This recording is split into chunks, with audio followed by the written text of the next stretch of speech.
全校都知道沈右楚是高冷冰山，对谁都冷若冰霜，连学生会主席的告白都不屑一顾。可没人知道，这尊冰山只对我融化。他当着全校人的面扑进我怀里，说腿疼得厉害，那委屈巴巴的模样，活像只受了惊的小猫。我低头看着他小腿的擦伤，无奈叹气，这姑奶奶平地摔的本事，真是越来越炉火纯青。罢了，谁让是我一口一口喂大的小丫头。沈右楚同学，我喜欢你很久了，请你做我女朋友吧。赵天宇，我们学校的学生会主席，长得周正又家境优渥，此刻正捧着一大束玫瑰，在教学楼下对着刚下课的沈右楚深情告白。周围围得里3层外3层，全是来看热闹的学生，手机摄像头的闪光灯咔咔个不停，刺眼得很。老套也太老套了。我打了个哈欠，挤在人群外围，满脑子就想赶紧回宿舍开黑打游戏。这种烂大街的告白戏码实在没看到。沈右楚站在人群中央，穿一身简单的白裙，脸上的寒意堪比西伯利亚的寒流。他连眼角余光都没分给赵天宇，径直从那堆摆成心形的玫瑰旁边绕了过去。那嫌弃的态度，简直把那束花当成了碍事的垃圾桶。赵天宇的脸瞬间从涨红憋成了铁青，人群里顿时响起一阵压抑的窃笑声。不愧是冰山女神，够飒！赵天宇这脸可丢大了，哈哈哈哈！我摇了摇头，正打算趁机溜掉，眼角余光却瞥见沈右楚忽然停住了脚步。他看见我了，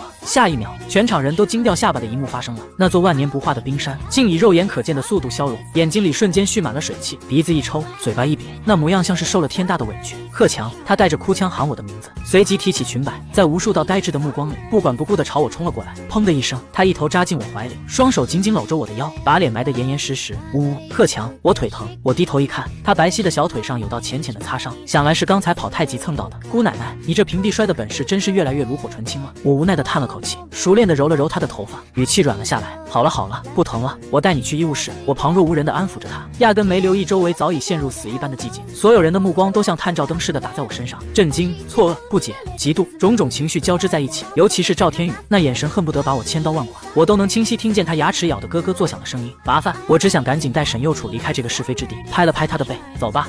沈右楚在我怀里蹭了蹭，像只满足的小猫，乖乖牵住我的手。我们就这么在全校师生堪比核爆现场的注视下，慢悠悠地走向医务室，身后传来的全是心碎和玻璃碎裂的声响。医务室里，校医熟练地给沈右楚消毒伤口，贴上创可贴，全程他都死死攥着我的衣角，眼泪汪汪地盯着我，那可怜劲儿，仿佛被截肢的是他似的。好了，小问题而已。校医阿姨见怪不怪地笑了笑，你这男朋友可真体贴。沈右楚的脸刷的一下红透了，头埋得更低，可抓着我衣角的手却更紧了。我没解释，解释起来太麻烦，况且我也懒得费口舌。从医务室出来，沈右楚的情绪已经稳定了，但依旧黏在我身边，一步都不肯挪开。贺强，我饿了。他小声嘟囔着，想吃什么？糖醋排骨，你做的那种。行，晚上回去给你做。真是个小祖宗，就馋这口。我心里想着，顺手牵起他往食堂走，先让他垫垫肚子再说。刚走到拐角，一个人影突然拦在了我们面前，是赵天宇，身后还跟着2个狗腿子。他脸色阴沉的能滴出水来，眼神死死盯着我，准确说是盯着沈右楚牵着我的那只手。放开他！他几乎是从牙缝里挤出这3个字。沈右楚下意识往我身后缩了缩，抓我的手又用了几分力，我能感觉到他的紧张，真烦人。早说这是个麻烦，我连眼皮都懒得抬一下，拉着沈右楚就想绕过去。我叫你放开他！赵天宇拔高了音量，伸手就想来抓我的肩膀，我侧身一躲，轻松避开了他的手。你有事吗？我终于正眼看他，语气平淡的没一丝波澜。你算个什么东西，也配碰右楚？赵天宇一脸傲慢，仿佛我是什么登不上台面的脏东西。右楚，我忍不住笑了，你倒叫得挺亲热。你……赵天宇被我噎得说不出话。贺强，我们走，我不想看到他。沈右楚在我身后小声说，声音里满是厌恶。好，我懒得再跟他废话，拉着沈右楚就要走。站住！赵天宇怒吼一声，贺强是吧？我记住你了，我会让你知道，有些人是你这种穷鬼一辈子都碰不起的。嚯，开始放狠话了，我脚步都没停一下。这种富二代的威胁，跟夏天的蚊子叫没两样，凡事烦了点，但随手就能拍死。只是我没想到，这只蚊子比我想象的还要执着。第2天，学校论坛直接炸了，一个标题为“震惊，冰山校花竟被无名屌丝扑，背后真相令人发指”的帖子被顶到了热门榜首。帖子里把我描得面目全非，说我是心机深沉的跟踪狂，用卑劣手段欺骗单纯的沈右楚，还配了张我拉他去医务室的证据照片，角度刁钻得很，看起来倒像是我强行拽着他。下面的评论更是乌烟瘴气，我就说嘛，沈女神怎么可能看上那种人？肯定是用了见不得光的手段。建议严查，这男的看着就贼眉鼠眼穷酸样，离我们右楚远点。发帖人 ID 叫正义使者，用脚趾头想都知道是赵天宇的手笔。我的室友周雷举着手机，气得吹胡子瞪眼。强哥，这孙子太不是东西了，颠倒黑白，要不要我找人黑了他的好？不用，我躺在床上翻了个身，小孩子过家家，没意思。我压根不在乎这些流言蜚语，只担心沈右楚看到会难受。中午，我照例去给沈右楚送饭，他有严重的心理性厌食症，是小时候一场意外留下的后遗症。他不相信任何人，只吃我亲手做的饭菜。我在校外租了个小公寓，就是为了方便照顾他。我提着保温饭盒走到他教室门口，果然看见几个女生围着他，阴阳怪气的挑拨。右楚，你可得擦亮眼睛，别被有些人骗了。是啊，论坛上都传遍了，那种人为了钱什么都做得出来。沈右楚坐在座位上，脸色苍白，紧紧抿着嘴，一言不发。可当他看见我的瞬间，眼睛瞬间亮了，立刻站起身来。那几个女生瞥见我，表情瞬间变得鄙夷又警惕。你来干什么？离右楚远点！我没理他们，径直走到沈右楚面前，把饭盒放在桌上。吃饭了。沈右楚点点头，打开饭盒，里面是他最爱的糖醋排骨和清炒西兰花。他拿起筷子，却迟迟没动。怎么了？他抬起头，眼眶红红的看着我。贺强，他们都骂你，骂就骂呗，又不会少块肉。我无所谓的耸耸肩，夹起一块排骨递到他嘴边，张嘴。沈右楚乖乖张开嘴，把排骨吃了进去。熟悉的味道让他紧绷的神经渐渐放松。好吃吗？他重重点头。那就赶紧吃，吃完了去图书馆。我像往常一样，一口一口喂他吃饭，手上的动作没停，心里却暗自吐槽：看什么看？没见过人喂饭啊！直到把一整盒饭喂完，我收起饭盒准备离开，沈右楚突然拉住我。他在全班同学的注视下站起身，踮起脚飞快地在我脸上亲了一下，小声说：谢谢你。脸红得像个熟透的苹果。我愣住了，整个教室也跟着陷入死寂。随即响起一片倒吸凉气的声音。我摸了摸脸颊，看着眼前害羞的快要钻地缝的小丫头，忍不住笑了。这丫头胆子越来越大了，这一亲直接把论坛的火药桶彻底点燃了。之前的帖子还没沉下去，新的爆料又接踵而至，标题离谱的令人发指。天理何在？屌丝男竟在教室公然猥亵校花，配图就是沈右楚亲我脸颊的照片。赵天宇大概是气疯了，这次连伪装都懒得做，直接在帖子里实名叫嚣，说要把我赶出这所大学。周磊气得在宿舍里跳脚，强哥这还能忍？他都指名道姓诽谤你了，咱们去告他，告他多没意思。我慢悠悠喝了口水，让他把戏台搭大一点，唱得越高，摔得才越惨啊！周磊一脸茫然，我笑了笑，没再多解释。很快，赵天宇就给我搭好了戏台。周五学校举办校园歌手大赛，他作为学生会主席，在比赛开始前突然拿起话筒：各位同学，比赛开始前，我想占用一点时间，说一件关乎学校声誉、关乎沈右楚同学名誉的事。他站在聚光灯下，一副正义凛然的模样，台下瞬间安静下来，所有人的目光都聚焦在他身上。我和沈右楚坐在观众席角落，他有些不安地抓着我的手，别怕，看戏。我安抚地拍了拍他的手背。只听赵天宇继续慷慨陈词：最近我们学校出了个败类，一个为了攀附权贵无所不用其极的小人，他骚扰欺骗沈右楚同学，给他造成了极大困扰。他声泪俱下，仿佛自己真是正义的化身。今天我就要当着全校师生的面揭穿这个人的真面目。贺强，你有种就给我站起来！唰，几千道目光瞬间从四面八方射向我，我成了全场当之无愧的焦点。身边的沈右楚气得浑身发抖，就要站起身理论。我一把按住他，轻轻摇了摇头，然后慢悠悠地站起身，迎着所有目光，脸上甚至还带着一丝笑意。我站起来了，然后呢？赵天宇没想到我这么淡定，愣了一下，随即冷笑，然后你就当着大家的面承认你的所作所为，滚出这所学校，不要再玷污右楚。我挑了挑眉，我做了什么？不如你详细说说。你还装？赵天宇指着我，你跟踪右楚，给他下药，用卑劣手段控制他，你敢说没有？台下瞬间一片哗然。下药？亏他想得出来，这想象力不去写小说真是屈才了。我差点笑出声，收起笑容，声音不大却清晰传遍整个礼堂。赵天宇，饭可以乱吃，话不能乱说。你说的这些事有证据吗？证据，全校同学都是证据。赵天宇振振有词，右楚对所有人都冷若冰霜，为什么偏偏对你一个穷屌丝另眼相看？不是你用了手段是什么？这离谱的逻辑竟然还引得不少人点头附和。我叹了口气，看来是时候结束这场闹剧了。我没看赵天宇，转头看向身边的沈右楚，柔声问：右楚，你告诉他们，为什么一直被我按着的沈右楚终于得到许可？他站起身，拿起我手边的矿泉水，一步一步走上舞台，全场目光都追随着他。他径直走到赵天宇面前，在所有人惊愕的目光中拧开瓶盖，将一整瓶水从赵天宇头顶缓缓浇了下去。哗啦啦，冰冷的矿泉水顺着赵天宇精心打理的头发流下，划过他错愕僵硬的脸，浸湿了他名贵的西装。全场死寂，真落可闻。所有人都被沈右楚这突如其来的举动惊得目瞪口呆。这还是那个不食人间烟火的冰山女神吗？这分明是气场全开的战场女武神。赵天宇彻底傻了，任由水珠滴滴答答落在地上，一动不动。沈右楚丢掉空瓶子，拿起台上主持人留下的话筒，冰冷的目光扫过台下每一个人，被他盯上的人都下意识缩了缩脖子，那气场实在太强了。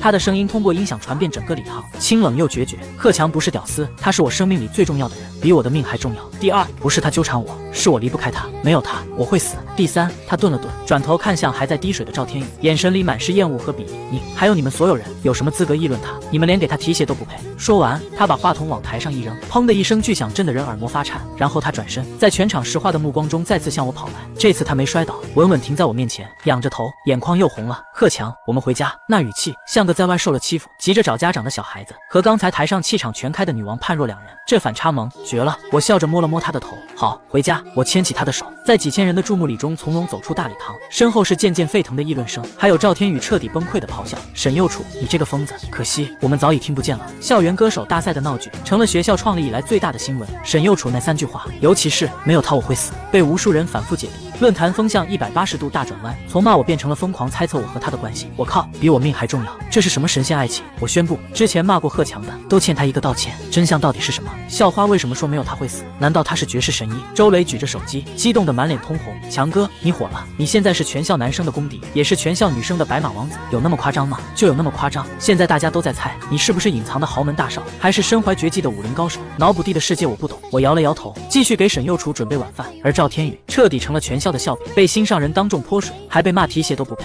他的脸面算是丢尽了。可他显然没吸取教训，反倒被恼羞成怒冲昏了头脑，开始用更上不得台面的手段。他查到我在校外一家咖啡馆打工，直接找到老板威胁，让他滚蛋，不然你的店也别想开了。老板是个老实人，被富二代这么一吓唬，当场就腿软了，一脸为难的找我。小贺啊，对不住了，你还是另找份工作吧，这个月工资我双倍给你。我看着老板愧疚的脸，点了点头，没事，老板，我理解。果然是蚊子，拍不死就只会嗡嗡叫，净搞些小动作。我脱下工作服离开了咖啡馆，这是我没告诉沈幼楚，不想让他为这种小事烦心。我以为事情就这么过去了，却低估了他对我的关注，也低估了他发怒时的能量。第二天我没去打工，留在公寓研究新菜谱，想给沈幼楚一个惊喜。下午手机突然响了，是周磊，他的声音听起来像见了鬼。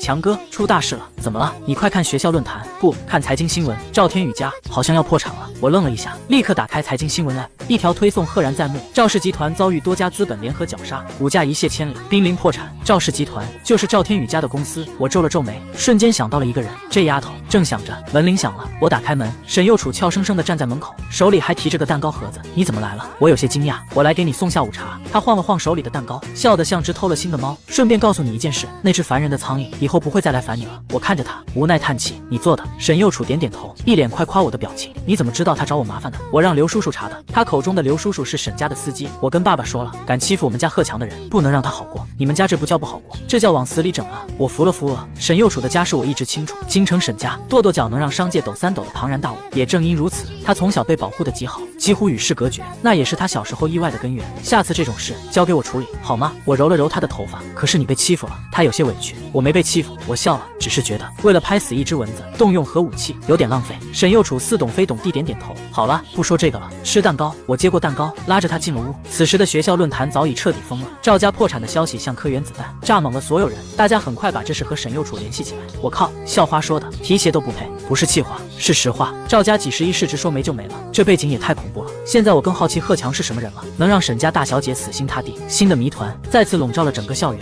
赵天宇彻底消失了，听说他们家连夜搬离了这座城市，去向不明。校园里再也没人敢对我指指点点，取而代之的是敬畏、好奇和探究。大家看我的眼神像在看一个行走的未解之谜。周磊更是把我当成了神，抱着我的大腿哭得涕泗横流。强哥，你才是我唯一的哥，我以前真是瞎了狗眼，还敢跟你称兄道弟，您就是活菩萨啊！倒也不必如此。我没好气的一脚把他踹开，这小子还是这么咋咋呼呼。日子似乎又恢复了平静。我每天给沈幼楚做饭，陪他上课，去图书馆，他依旧黏着我，但在外人面前还是那个高冷的冰山女神。只是这座冰山多了层不可侵犯的光环，再也没有不长眼的狂风浪蝶敢来骚扰他。我倒也乐得清静。我以为我和他会一直维持这种全校皆知却无人知晓真相的奇妙状态，直到沈幼楚的生日。他的生日宴会在沈家庄园举行，我作为唯一指定家属，自然要出席。宴会上名流云集，商界大佬、政界要员随处可见。我穿一身休闲装，和周围西装革履的人格格不入。沈幼楚的父亲沈伯伯，一个温文尔雅的中年男人，亲自走到我面前，拍了拍我的肩膀：“小贺又长高了，也越来越帅了。”沈伯伯好。我笑着回应：“幼楚今天多亏有你。”他看着不远处被众人围着，像众星捧月般的女儿，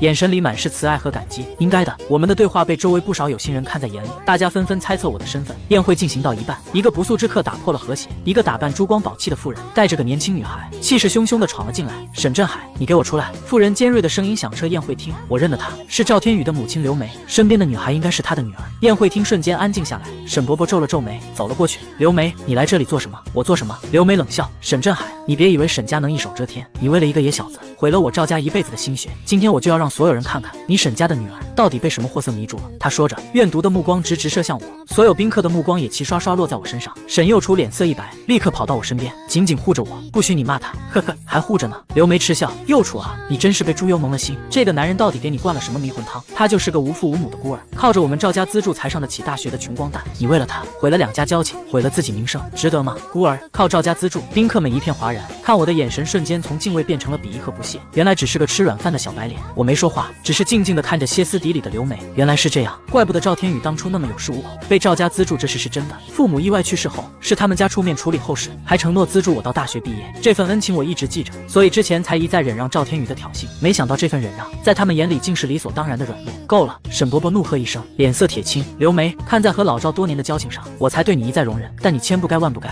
侮辱小贺，我侮辱他，我说的哪句不是实话？刘梅不依不饶，实话。沈伯伯气急反笑，你知道他是谁吗？你知道他对我沈家意味着什么吗？他不就是个，他是我们沈家的救命恩人。沈伯伯一字一句，掷地有声，整个宴会厅再次陷入死寂，所有人都懵了，一个穷小子怎么会是沈家的救命恩人？刘梅也愣住了，显然没料到这个答案。沈伯伯没再理他，转身面向所有宾客，声音沉痛又清晰。我知道很多人好奇，为什么幼楚唯独对小贺不一样？今天我就把真相告诉大家。他顿了顿，深吸一口气。12年前，幼楚被绑架，绑匪索要巨额赎金。我们和警方周旋时，绑匪内部起了冲突，引爆了炸药。我们在废墟里找到幼楚时，他已经被吓得失了神智，不吃不喝，不言不语，整整7天水米未进。当时所有医生都说，这孩子可能就不回来了。说到这里，沈伯伯的声音有些哽咽，不少宾客也露出了同情的神色。就在我们快要绝望的时候，小贺出现了。他当时也只有8岁，他的父母就是在那场爆炸中为了救幼楚而牺牲的警察。轰！这个消息像颗炸弹，在人群中炸开，所有人都用难以置信的目光看着我。沈伯伯继续说道，语气满是感激。他父母牺牲后被暂时安置在我们家，他看到不吃不喝的幼楚，没有哭闹，只是端着一碗粥坐在他床边，一口一口喂他，还说妹妹不哭，吃了饭才有力气等爸爸妈妈回家。我们所有人都喂不进的东西，他喂，幼楚就吃了。从那天起，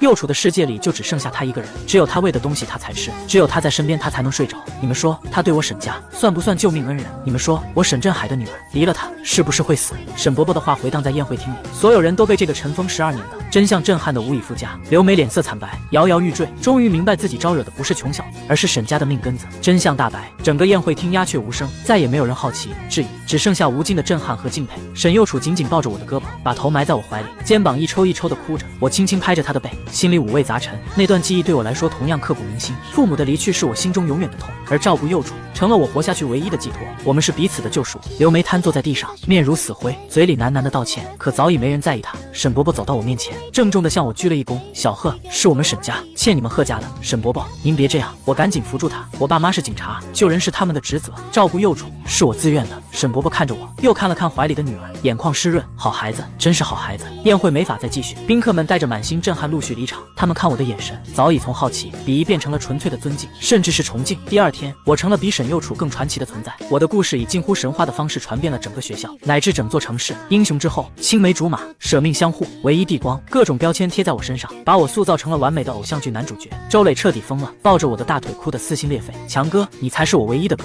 我以前真是瞎了眼，还敢跟你称兄道弟，您就是活菩萨啊！倒也不必如此。我一脚把他踹开，这小子还是没个正形。走在校园里，回头率直接拉满，所有人都对我行注目礼。女生们看我的眼神里星星多的能组成银河系，男生们则一脸我服了的表情。之前在论坛骂过我的人，纷纷发帖道歉，对不起，贺强大神，我是个傻 X， 我错了，不该质疑神仙爱情。贺强学长后援会成立，会长是我。我看着这些帖子，只觉得哭笑不得。世界就是这么现实，你弱小的时候，坏人最多；等你足够重要，全世界都会对你和颜悦色。沈幼楚似乎很享受这种变化，依旧黏着我，却不再刻意在外人面前装冰冷，会自然地牵我的手，会对着我笑，那笑容像春日里的阳光，能融化一切。全校师生就这么被迫天天吃顶级狗粮，从一开始的震惊，到后来的麻木，再到现在的磕 CP 上头啊！贺强大神又给校花喂饭了，好甜！快看，他帮校花整理头发了，眼神好宠，锁死！要是我吞了，我和沈幼楚成了学校里一道独一无二的风景线。大学毕业那天，天气格外好，我们穿着学士服，在校园里拍了很多照片。沈幼楚拉着我走遍了我们一起走过的每一个角落，第一次见面的教学楼，